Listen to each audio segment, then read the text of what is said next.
Oi, gente, tudo bem com vocês?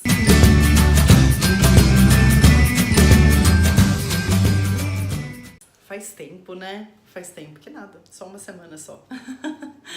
Bom, o tema do vídeo de hoje é sobre comida de verdade. Eu tenho ouvido algumas pessoas falarem pra mim assim, Ana, mas é uma dieta super restrita, porque na semana passada eu comecei a divulgar nas minhas redes sociais sobre o desafio de 30 dias. Iniciamos na segunda-feira o desafio de 30 dias. Eu montei um grupo no Facebook fechado e lá estamos com o propósito de comer somente comida de verdade. E algumas pessoas me questionaram e falaram assim, Ana, mas é muito restrito. Mas a comida de verdade, se a gente parar pra pensar, lá na época de Cristo, na verdade quando Deus criou o mundo, vamos lá em Gênesis, os 7 dias da criação do mundo, né? Ele fez tudo em abundância. Ele criou primeiro as plantas, os vegetais, frutas, verduras e legumes. No outro dia, ele criou o mar, os peixes, né? E as aves. E depois, no outro dia, ele criou os animais terrestres. Então, se de repente a gente seguir essa ordem em relação à nossa alimentação no dia a dia, nossa, mas o que será que eu vou comer, né? A gente tem uma abundância de alimentos. Se a gente vai numa feira livre, a gente tem uma abundância de alimentos. É só excluir, é claro, né? A bendita da barraca do pastel, do tio lá. E algumas barraquinhas que vendem alguns processados, mas a maioria das barracas são frutas, verduras e legumes. E os temperos e as ervas, né? Cebola, alho, alecrim, manjericão, manjerona, orégano, tudo muito perfumado, tudo muito lindo. Né? Deus fez com muito cuidado. E se você não acredita em Deus, não tem problema. Buda, o budismo, os budistas, o que eles mais fazem é se alimentar de tudo que a natureza dá. Então depende muito, quando a gente olha para o termo restrição, depende do comparativo, do nosso histórico, né? Se eu considerar que é uma pessoa que come todos os dias num shopping, come fora de casa, e mesmo que seja ali aqueles restaurantes que parecem ser comidas de verdade, mas são fast foods, não deixam de ser fast foods. Muitas vezes vem comida transportada, embalada, congelada, e aí a pessoa coloca lá, só prepara, muitas vezes inclusive no óleo vegetal, né? Na maioria das vezes é no óleo vegetal.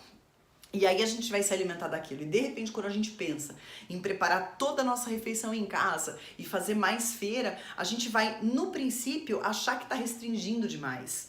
Mas aí, qual que é a ideia disso? É trabalhar a nossa criatividade. O nosso corpo, ele sempre vai deixar ele mais favorável, mais confortável. E aí, por isso que Deus nos fez seres racionais, porque a gente pensa. A gente tem que entender que daqui 10, 20 anos, se eu não fizer algum tipo de sacrifício hoje, eu vou ter restrições muito sérias lá na frente. Então, se eu for para comida de verdade, eu vou ter mais energia, eu vou me sentir muito mais disposto, eu vou conseguir fazer muitas outras coisas. Vê se as pessoas da Bíblia, as pessoas do passado, elas viviam muito melhor. Uns 80 anos, 70 anos, tinha-se filhos ainda. Ou seja, o nível de testosterona estava lá no alto. Por quê? Porque a natureza oferece esse balanceamento. O que muitas vezes a indústria tira. Produtos transgênicos, gordura vegetal.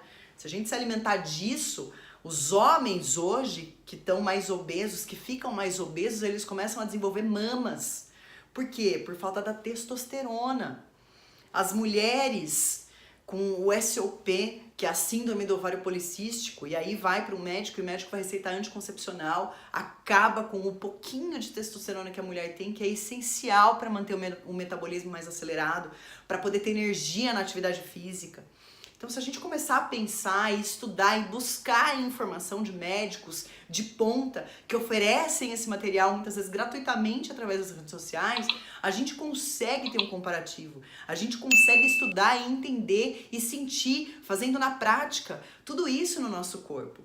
Basta nós lermos o nosso corpo, que com a comida de verdade a gente vai se sentir muito melhor. A biodisponibilidade. Então, quando a gente vai na feira comprar alguma coisa, o feirante muitas vezes olha pra você e fala assim, ah, mas não é época de abacaxi agora, então por isso que o abacaxi tá mais caro. Por quê? Porque cada época do ano tem uma biodisponibilidade maior das frutas. Então agora é a época do caqui, ou seja, o caqui hoje tem a maior concentração de minerais, de vitaminas, Então, não é à toa que a natureza dá essa biodisponibilidade, que é para diversificar os alimentos e usar aquilo que tem em maior quantidade, porque é época, é onde a concentração de vitaminas e minerais vai estar maior naquela fruta. Aproveita isso e quebra algumas crenças que você tem que comida de verdade é restringir demais, tem tanta coisa em abundância. Olha mais ao seu redor para a natureza e olha menos para o supermercado. Convido você a fazer esse teste e depois você vai me contar aqui nos comentários. Um grande beijo e até o próximo vídeo.